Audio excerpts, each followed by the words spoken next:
আল্লাহ তাআলার কাছে দোয়া করা যেন আল্লাহ তাআলা আমাদেরকে ঈমানের উপরে অটল রাখেন। এটাও মৃত্যু পরবর্তী প্রস্তুতি, মৃত্যু পরবর্তী জীবনের জন্য যে আল্লাহ আপনি আমাদেরকে অটল রাখুন। কারণ ঈমানের উপর অটল থাকা এটা খুব চ্যালেঞ্জিং একটা বিষয়।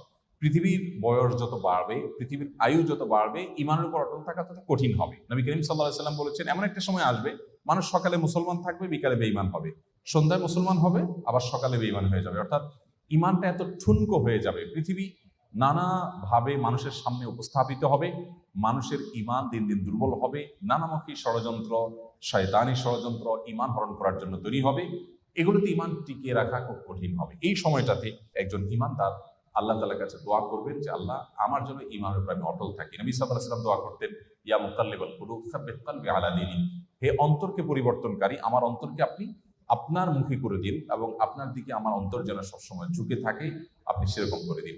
আল্লাহ তাআলা কোরআনে দোয়া শিক্ষা দিয়েছেন, রব্বানা লা